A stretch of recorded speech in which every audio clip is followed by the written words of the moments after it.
And that's when I saw it. A hand. It was sticking out from one of the shelves, covered in blood, dripping. And a photo of 5 people who went missing from that very temple. What? I would violently bang my tiny head against the wall, shriek at the top of my lungs, and lash out at anyone who tried to come close. I decide that we need to listen to the Emily tapes. The real Emily Rose tapes.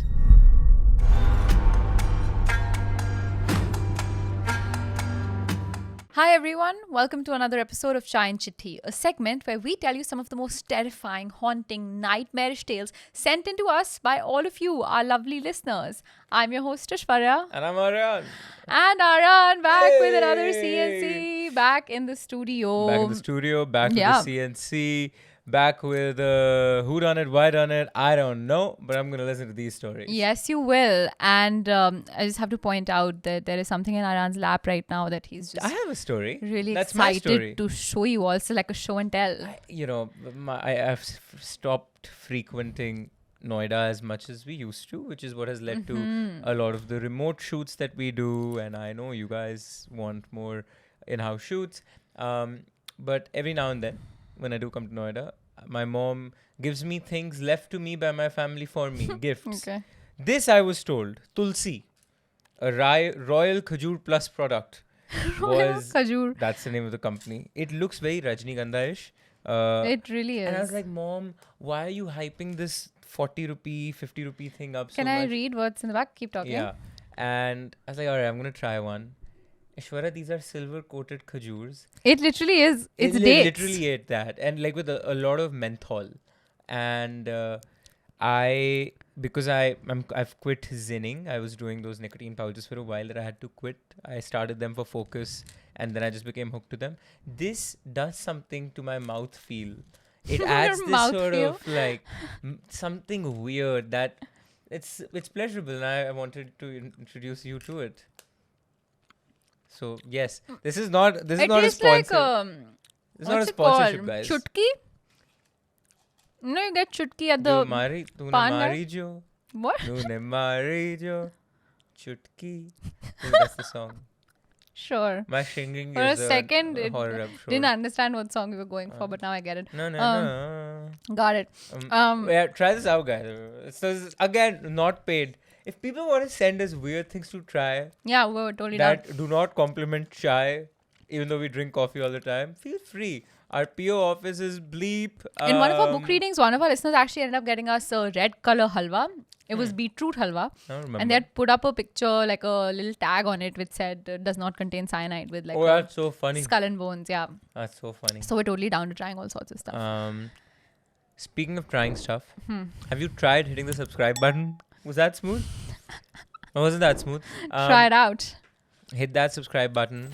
Go become a patron or a YouTube member. And we have a bunch of really, really, really fun projects in the pipeline for you guys. We can't reveal everything, but through the course of the summer, you'll be hearing some really fun announcements. Doing things that I haven't ever done before. Chaloge Bhaiya is going to be back for those of you who give a shit about that. Yeah, all the episodes are going to be out. I'm making a show in the US, which is really fun. Bunch of cool things in India. Lots of cool stuff coming out. Can't reveal anything right now. So this was a bit of a tease move. Yeah. We didn't need to do this at all. Our Because Chai and Chithi audience, they deserve to be teased, bro. do they? They deserve to be tickled. What am I doing? Oddly sexual innuendos towards all of you. Tickling is not sexual. It can be, with that. Right, on with the first story. Let's do it. Our story begins. Hi, Ash and Aryaan. A here from Pune. I've been an avid listener of your podcast for the past 5 years. Yes, I'm one of the OGs. I first discovered Desi crime while researching the Burari hangings for a personal project, and I instantly fell in love. What personal project? I love that. I was researching a familicide. Yeah, just for a personal personal reasons. If anything, if it was like... That sounds like you were planning one. Right? That's Because a personal reason. if it's college work or something, you'd say professional reasons. Yeah. But this is Personal personal reasons. reasons. I would love to More know what power this to you, is. queen. Write into us. Ever since I was little, I've loved watching crime shows. I know Crime Patrol may not count, but it used to be my Roman Empire. Mine too. When I stopped watching it, there was a strange void in my heart, and your podcast filled it perfectly. Thank you for making my mornings, my daily travel to and from college and work, and my lonely days a little less miserable. Anyway, enough yapping. I'll start with my story. We have 2 houses, a 2 BHK flat where we currently live and another house where I grew up. It's sort of like a bungalow row house situation, but also not really. My parents have now converted it into a workplace for their business. This story takes place there. The house has 3 floors. The ground floor is a 1 BHK with a staircase leading to the first and then the second floor. This downstairs 1 BHK was rented out until my teenage years, after which it became my parents' bedroom and a storage space. The first floor was a 2 BHK, and it had my and my grandma's room, my brother's room, the living room, and the kitchen. I was around 12 years old when this happened. One day, I was walking through my current society with my best friend. She lived there, when we noticed a few paintings kept outside one of the flats. There was a sign that read, "Free, please take if you like them." Being an art freak, I immediately started looking through them. I found 2 paintings I really liked and decided to take them home. That's where everything began. While carrying them back, I slipped and fell, badly injuring my knee. At the time, I didn't think much of it, but looking back now, it feels connected, especially to one of those paintings. I took both paintings home. One went up in my bedroom, the other in the living room. And soon after, I started having nightmares. The same one, again and again. A demon chasing me through some kind of forest. No matter how fast I ran, it always caught up to me, and every time it strangled me. I'd chant in my sleep, hoping it would stop, but the demon would chant it too. I know demons in Hinduism are said to chant God's name, but that only made it worse. The nightmares led to sleepless nights. And slowly, I realized something. All of this had started after I brought the painting home. I didn't know demons chant. Like I knew a Rakshas here or there, like Shiv Tandas Throtam was Right. written by Ravan. Dude, I'm telling you, I've just come up with the most haunting thing. There we go. Look who's Okay. Aishwarya now. Aishwarya, imagine a ghost, a scary Doing witch-like the Shiv ghost Tandav. comes into your room. Okay. What's your natural reaction when you see that? Hanuman Chalisa. Right. But imagine she is doing the Hanuman Chalisa. I mean, you're defenseless. That would scare. I mean, That's if I see a not the witch scariest thing to using me. my kryptonite, Something about the ghost chanting the Hanuman Chalisa would make me feel comforted. no, not at all. If it's a witch, if it's the insidious ghost doing that, I will. I mean, that's the one thing in my wardrobe that could save me from her, and she took him. Is that really that scary? Drop a comment. Yeah, I mean, imagine that voice going, Jai Hanum. I mean, I'm gone. You're not. Forget about it. Forget about it. Noted. Oddly specific. So I soon realized something, that everything had started after I brought the painting home, after I hung it in my room. So I took that painting down and placed it in the downstairs storage room. And just like that, everything stopped. No nightmares. That couldn't have been a coincidence. A few days later, I went downstairs to get something when I heard a loud noise from the storage room, something falling. I went inside to check. As I stood there, I heard another sound. Something fell again. My body turned to stone. My skin went pale. The room suddenly felt colder than normal, unnaturally cold.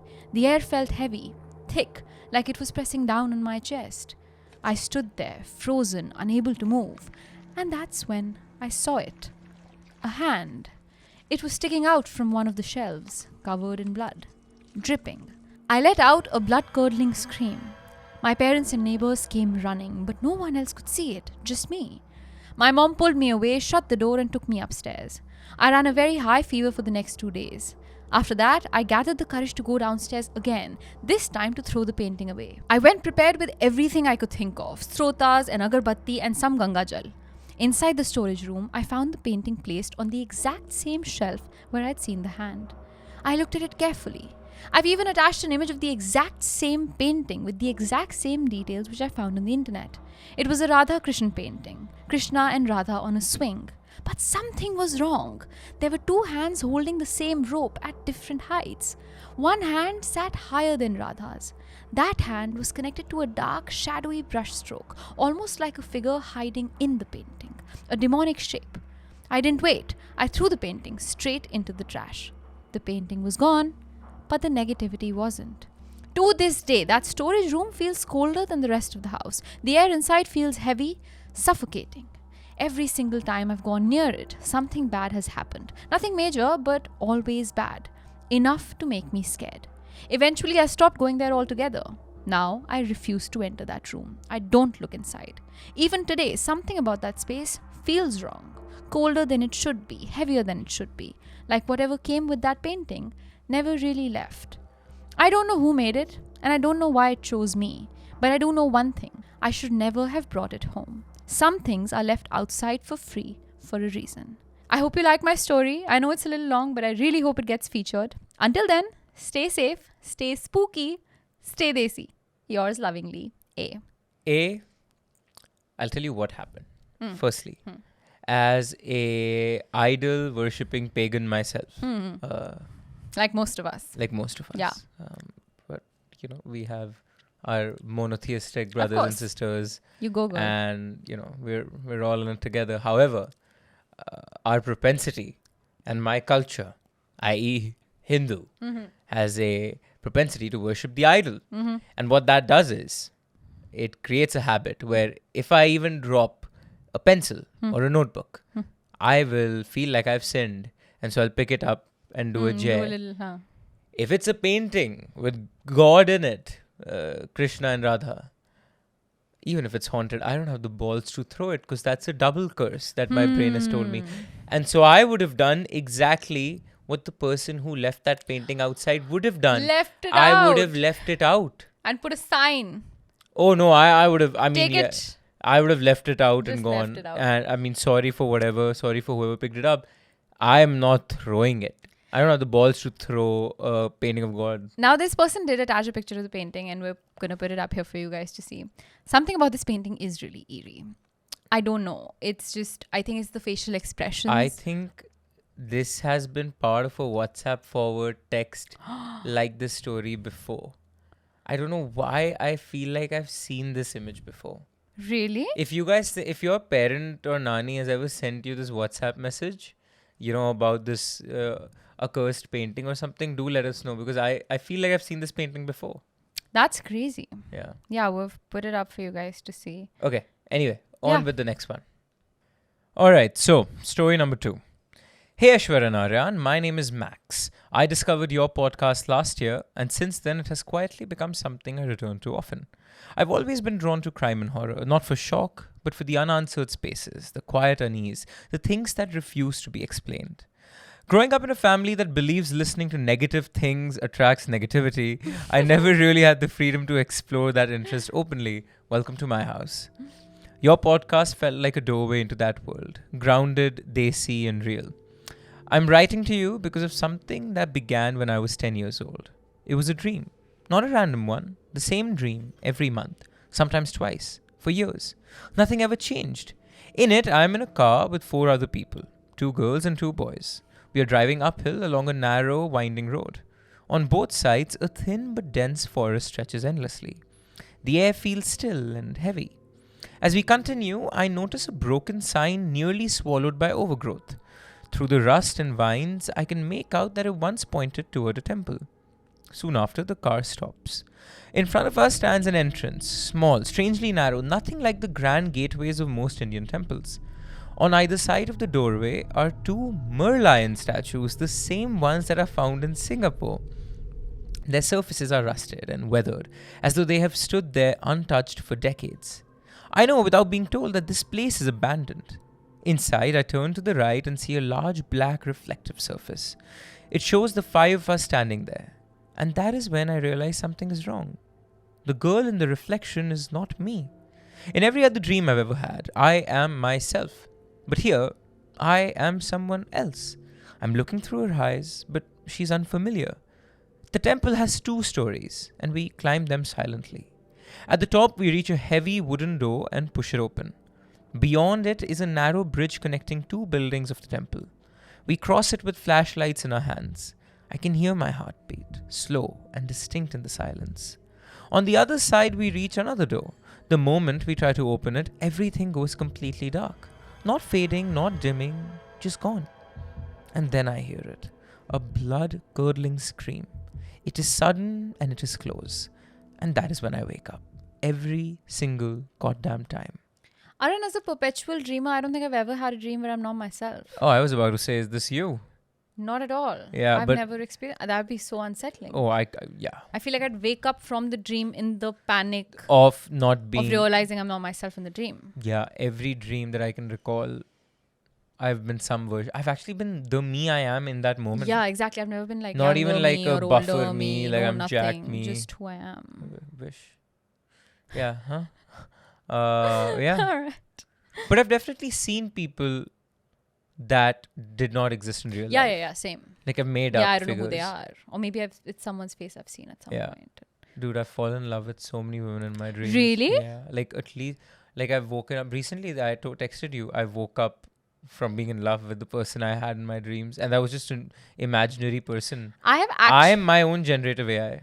I have fallen in love with someone in my real life because I once saw them in a dream. No way. This is back in the 7th grade.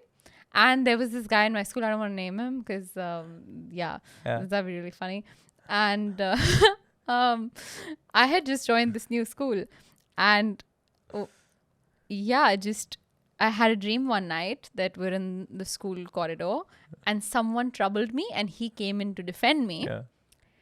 The next morning I woke up thinking, maybe he's kind of cute. That's a good Martin Luther's speech that just goes the wrong. I had a dream. I had a dream completely wrong way. Horrible, yeah. And completely coincidentally, after I had this dream, the next morning, I'm walking through the school corridor. I've just walked into school, take my backpack, go to my classroom, and I almost bang into him in the hallway. Mm-hmm. And I feel like that's all the flame needed. Oh, that's cosmic energy right there. To create a crush. That's divine intervention. Right? The only thing was he had a huge crush on my really close friend. Oh, well. That isn't divine intervention. So nothing happened. Years later, I actually ran into him at the JTM Gibson debate in Mayo. And he was now a Mayo student. This is many years later. Oh, yeah. Interesting. Crazy. That happens sometimes. Yes. It happens all too often to those of us who don't fall in love in real life. We dream of people we love and who love us, more importantly. Anyway, continuing with the story. That's when I heard the blood-curdling scream. It is sudden and close, and that is when I wake up every single time. This dream continued from the age of 10 until I was about 15. When I was 12, something happened that unsettled me even more. I was home alone, scrolling through YouTube, and came across a video about abandoned temples. I clicked it casually. Within minutes of watching the video, I saw the same archway, the same structure, the same connecting bridge, and a photo of 5 people who went missing from that very temple. What? I recognized those faces. They were with me in that dream. My body went cold. Then my phone shut off. No way. Normal, right? Except that it was not. The battery had been at 96% 15 minutes earlier. When I turned it back on, I searched for the video. I searched the channel name. Nothing appeared. Oh my God. It was as if it had never existed. I'm 16 now. The dream has not returned in nearly a year. I don't know whether this was a coincidence, imagination, or something else entirely. I only know that it felt consistent, precise, and strangely real. And sometimes, when I try to remember the face of the girl in the reflection, I realize I never clearly saw it, only that it wasn't mine. If the story resonates with you, I'd be honored to hear it and hear your thoughts on it. Thank you for creating a space where stories like this can be shared. Yours sincerely, Max. Resonate, it did, babe. Resonate and how? That's terrifying. I had something similar happen. So it was a night stay back when those were a thing in 9th grade. A bunch of our common friends from 9th grade, like bunch of the boys that eventually groups that, went their own way. This was just like everybody came together, 8-9 guys.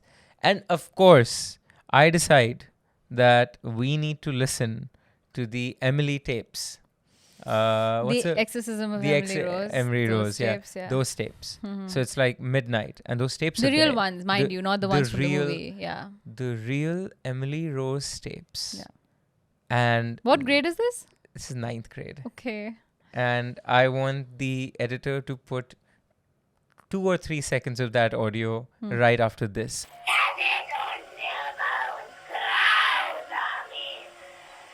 That's how scary that is. Now imagine listening to the whole thing. Everybody was so afraid. And then the phone, which was fully charged, just froze. No way. And then it died. Yeah. And then we waited like a What? long time for it to come back. Yeah. So I do empathize with that. I'm not exaggerating. Yeah. But That is so it was probably that the weird. phone hangs often. But died also. I mean, it hung. It just hung. Sorry. It like froze. And so in order to like resuscitate the phone, You switched it off. we tried for a while, and then finally it turned off, and then it turned on. Yeah. Hella weird. Yeah. All if you ever right. have that dream again, drop a text. Yeah, do right Or now. if you find the link, send the link of that video. All right. Final story for the day. Firstly, allow me to tell you just how much I adore what you do. Each episode you craft is like stepping into a living, breathing world of suspense, human emotion, mystery, and culture, woven with your incredible storytelling and research. Oh, why, thank you very much. Listening to your podcast isn't just a hobby anymore, it's an experience, one that gives me goosebumps, shakes me to my core, and sometimes reminds me of stories I grew up hearing. And today, I finally mustered the courage to share one of them with you. My name is A, and the story I'm about to share with you isn't just a tale passed around for fear or amusement. It is a lived memory, a chilling part of my life that, although I was barely 2.5 or 3 years old when it occurred, still sends shivers down my spine whenever I hear it.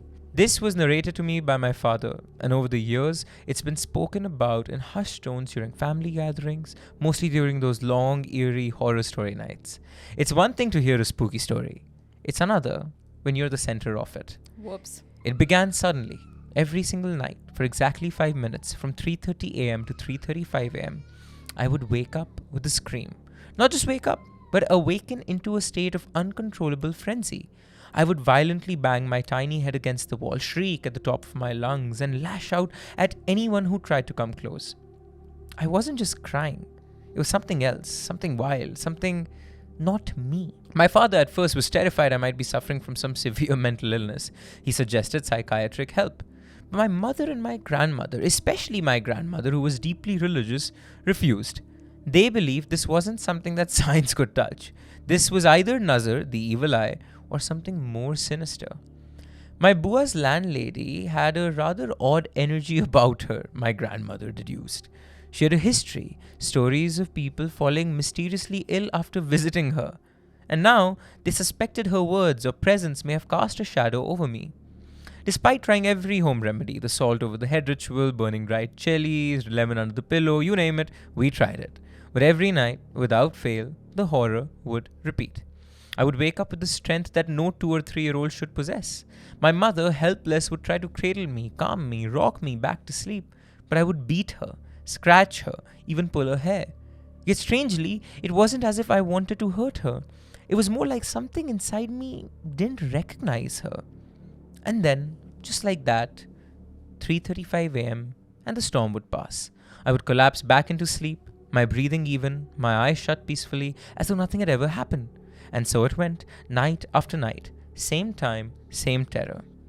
It was only when my uncle came to visit one day, accompanied by his driver, that the tide finally began to turn.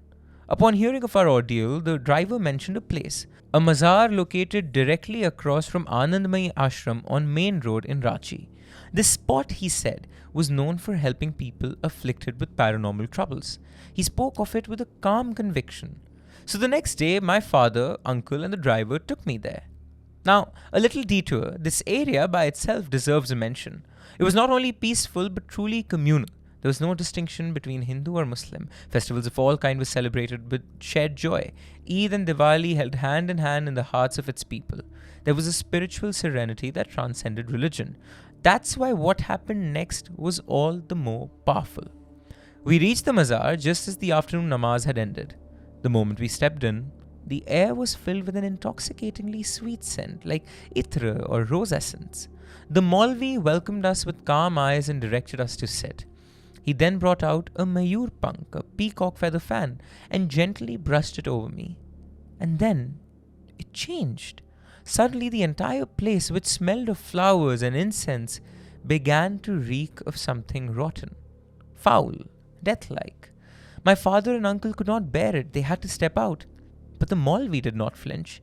He chanted something under his breath, then sprinkled some holy water on me and handed a small container of it to my father, instructing him to sprinkle it in every corner of our home. Then he handed me a tabiz, a black threaded amulet. He said it would protect me, but with one crucial condition: never remove it. The moment the dark entity left me for good, the tabiz would disappear on its own. But, and this he warned firmly, if it ever disappeared, we were to never, under any circumstance, try to find it. Whoa. I wore that tabiz for 4 to 5 years. One day, it vanished. Just like that. No trace, no thread, gone. And with it, the horror that haunted my nights. But before we left the mazar, the Maulvi asked me something that chilled my father to the bone. Is there a north-facing window right next to the child's bed? My father's eyes widened. Yes. How do you know? He replied, never open it again. And to this day, that poor window has remained shut. Except for once. The day we finally left the house.